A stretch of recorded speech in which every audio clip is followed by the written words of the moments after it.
question. Yes. I am in my early 40s and have had numerous health issues within the last 10 years. 2 years ago, I was diagnosed with breast cancer. I did, however, catch it early, and today I'm doing pretty well. My Good. question, thank you.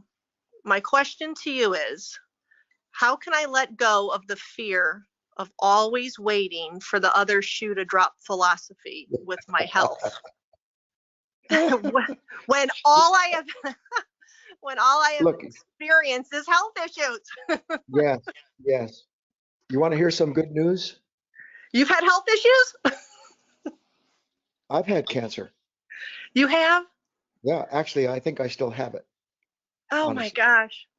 And you don't live in fear? No, see, that's the beauty of what we're talking about.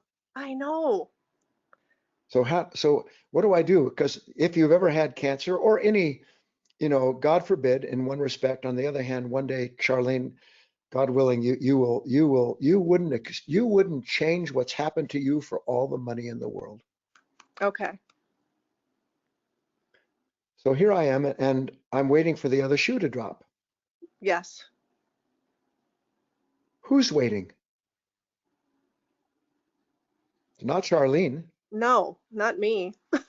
Ah, fear is Fear. waiting so that every time the fearful thought comes up, fear can give itself the answer of what if, what about money, what about my loved ones, what about me? I don't want to die. And Correct. all of that conversation, Charlene, needs to be recognized as a charlatan. Okay. I hope you get the play on words, I do. because that's what it is. It is a level of consciousness that believes that who and what we are is limited to this animal body, its experience, and power to protect itself. So that its faith is rocked any moment that anything challenges the image that it relies on for its identity. And the more we're able to see, in this instance, Charlene, and do this, if you will, Okay. I'm sitting at home, I'm having a cup of coffee, a cup of tea, I'm by myself, and I have a cough. Or in my instance, my voice changes again. Or I have a sudden ache or a fever, or God only knows what it is. Yeah. Everyone, please listen. In that moment, what am I remanded over to other than an unconscious reaction that summarily resists the experience that is nothing other than what it tells me is happening? If I can begin to see that the reaction isn't just part of a false answer, but that it will call upon everything painful from my past to validate itself as the answer, then I can begin to enter into this golden mean. I will wait inwardly. I will give my attention to the whole of myself, not just what this unholy self is telling me I need to do to feel whole. Because if I'll do that, Charlene, I'll begin to catch a glimpse of the message.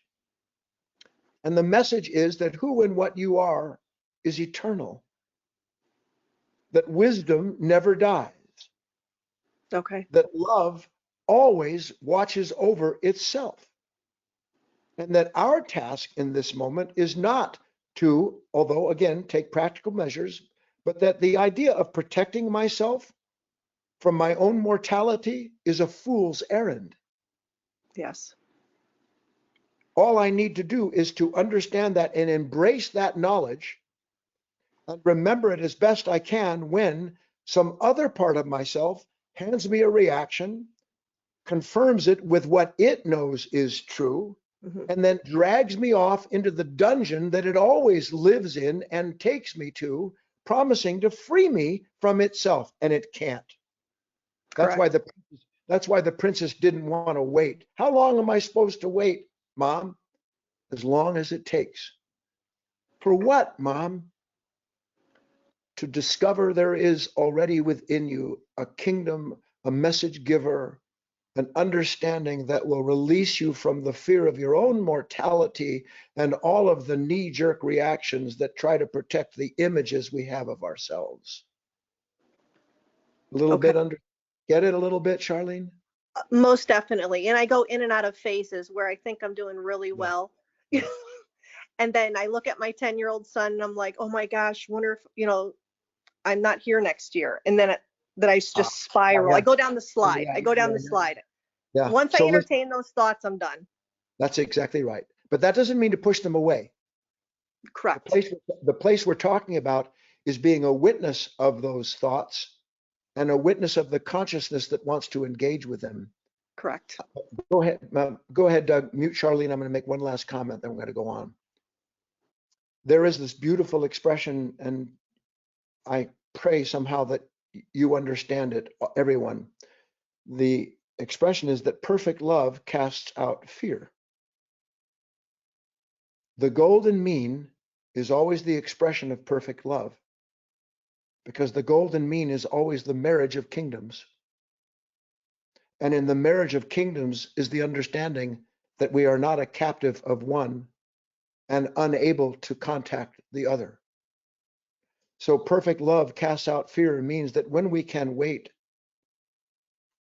between the place of the event, the thought, and the reaction, the consciousness that wants to isolate or protect itself from what amounts to a reflection of itself, then we can have a realization where love actually releases us from our fear.